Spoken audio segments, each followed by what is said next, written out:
क्या एक बर्फीला इलाका दिखने में अचानक रेगिस्तान जैसा हो सकता है? और क्या वास्तव में कभी ऐसा हुआ है कि एक मरा हुआ इंसान दोबारा जिंदा हो गया हो?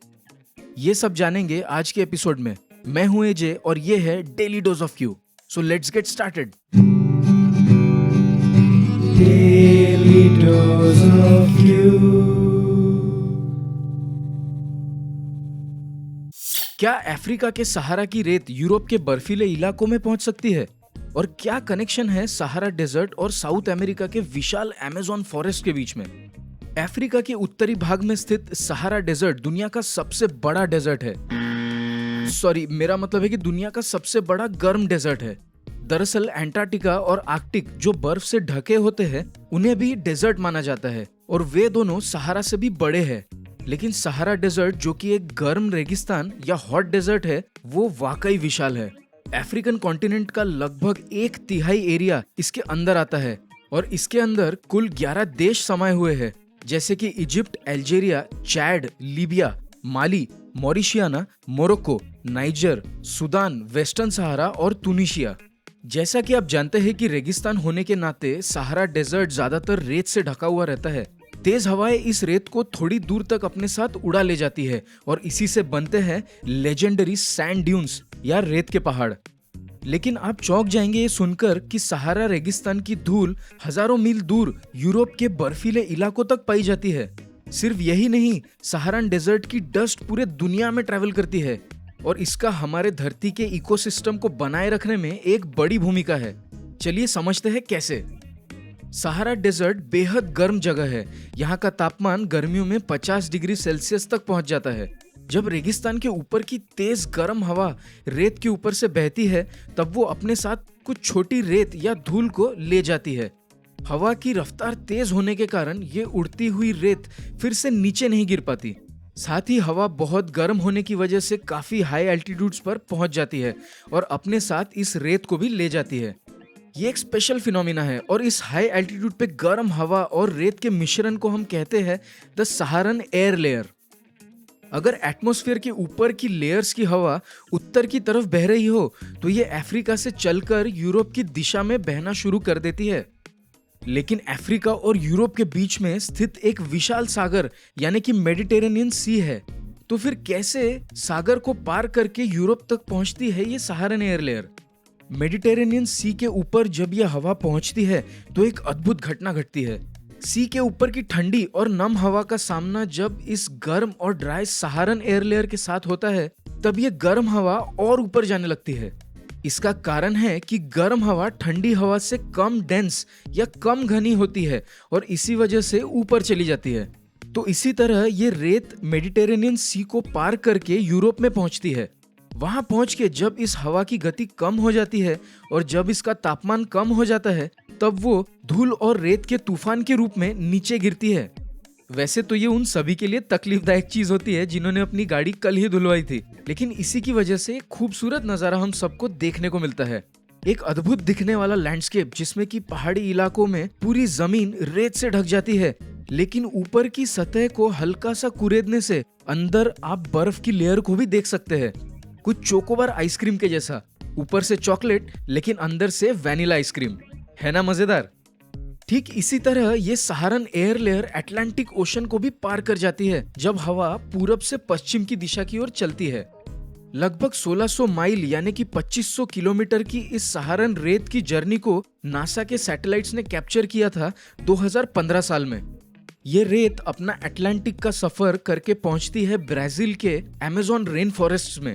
जंगल में पेड़ों को फास्फोरस की जरूरत होती है और ये रेत अपने साथ ढेर सारा फास्फोरस लेके वहां पहुंचती है, जहां के जीव इसे रिसाइकल करके वापस जमीन में पहुंचाते हैं। इसी से इन रेन फॉरेस्ट का इकोसिस्टम चलता रहता है। सहारा की रेत दुनिया के मिनरल डस्ट का एक बड़ा स्रोत है और हर साल ये लगभग 200 मिलियन टन्स यानी कि लगभग 4 करोड़ फुल ग्रोन हाथियों के बराबर का मिनरल डस्ट पूरे दुनिया में फैलाती है। 4 करोड़ हाथी! भाई, इतने हाथी तो अभी धरती पर बचे भी नहीं है।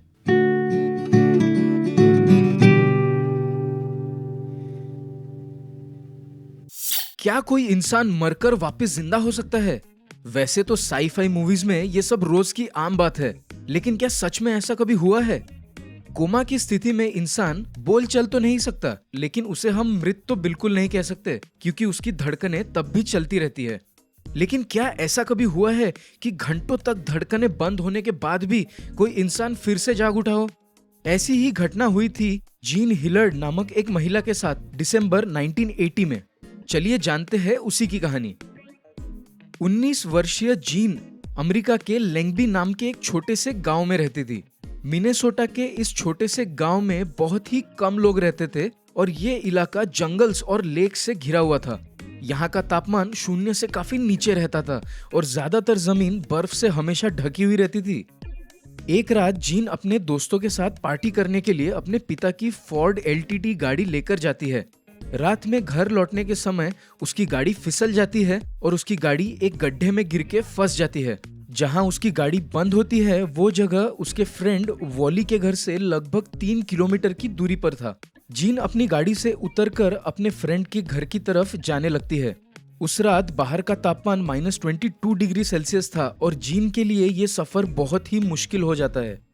अपने फ्रेंड वॉली के घर के सामने पहुंचने के बाद अचानक से उसके आंखों के सामने अंधेरा छा जाता है और वो बेहोश होकर अपने दोस्त के घर के ही गार्डन में गिर जाती है। सुबह 7 बजे वॉली को अपने गार्डन में कोई बड़ी सी चीज पड़ी हुई दिखती है और वो उसे देखने के लिए बाहर जाता है। वहां जाकर वो जो देखता है उससे उसके होश उड़ जाते हैं। जीन को जमीन पर पड़ा हुआ देखकर वो उसे उठाकर अंदर लाने की कोशिश करता है, लेकिन तब वॉली नोटिस करता है कि जीन का शरीर पूरी तरह से जमकर सख्त हो चुका था। उसे वहां से हिलाना भी मुश्किल हो रहा था। किसी तरह वॉली जीन को घसीट के घर के अंदर ले आता है। जीन की आंखें खुली होती है और उसकी सांसें चलती हुई महसूस भी नहीं होती। वॉली को लगता है कि वो ठंड की वजह से अपनी जान गंवा बैठी है। वॉली जल्दी से उसे पास के हॉस्पिटल में ले जाता है। जब जीन को डॉक्टर्स पहली बार देखते हैं तो उन्हें लगता है कि वो मृत है। उसका शरीर इतना सख्त हो चुका था कि उसके शरीर में इंजेक्शन की सुई घुसाना तक नामुमकिन हो रहा था। डॉक्टर्स जीन के शरीर को धीरे धीरे इलेक्ट्रिक हीटिंग पैड्स की मदद से गर्म करना शुरू करते हैं। कुछ घंटों के बाद डॉक्टर्स को एक हल्की सी पल्स मिलती है, लगभग 12 बीट्स पर मिनट की। ऑन एन एवरेज ह्यूमंस की पल्स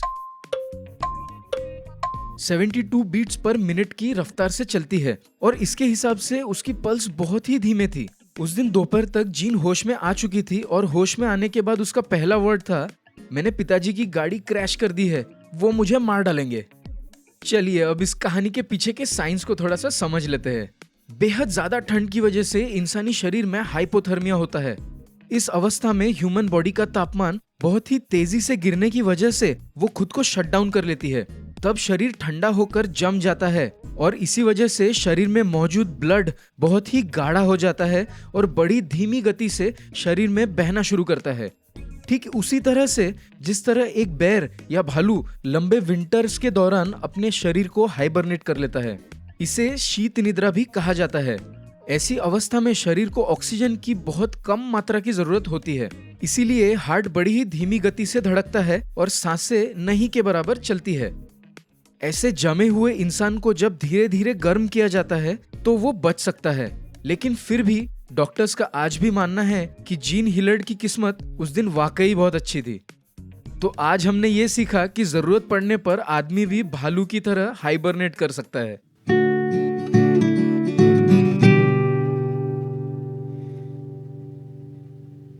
तो इसी के साथ हम पहुंच गए हैं आज के छोटा डोज यानी कि बोनस सेक्शन में। शायद आपने कहीं पढ़ा होगा कि अर्थ का मास 5.97219 इंटू 10⁻24 किलोग्राम्स है। लेकिन क्या आप जानते हैं कि अर्थ का मास कभी कांस्टेंट नहीं रहता? कैसे?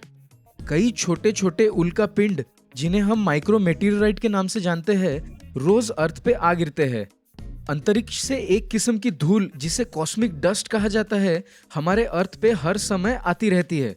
इसके अलावा हाइड्रोजन और हीलियम गैस हमारे एटमॉस्फेयर से बाहर अंतरिक्ष में चली जाती है।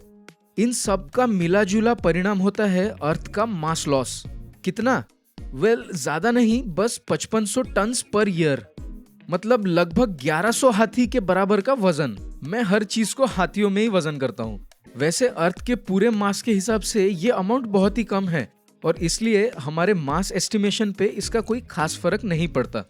वैसे मिड 20th सेंचुरी से लेकर अब तक लगभग 65 टन प्रति वर्ष के बराबर के स्पेसक्राफ्ट्स अर्थ से स्पेस में लॉन्च किए जाते हैं और इनकी वजह से भी एक छोटा सा मास लॉस जरूर होता है ना इंटरेस्टिंग? तो टाइम आ गया है आज के सवाल का, जिसका आंसर आपको कमेंट सेक्शन में लिखना है। अंतरिक्ष यान में ज्यादातर कौन सी ईंधन का इस्तेमाल होता है? What is the most commonly used fuel in spacecrafts? तो अभी के लिए बस इतना ही, मिलते हैं अगले एपिसोड में। तो ऐसे ही सवाल पूछते रहना और अपना डेली डोज ऑफ क्यू लेते रहना। Daily dose of you.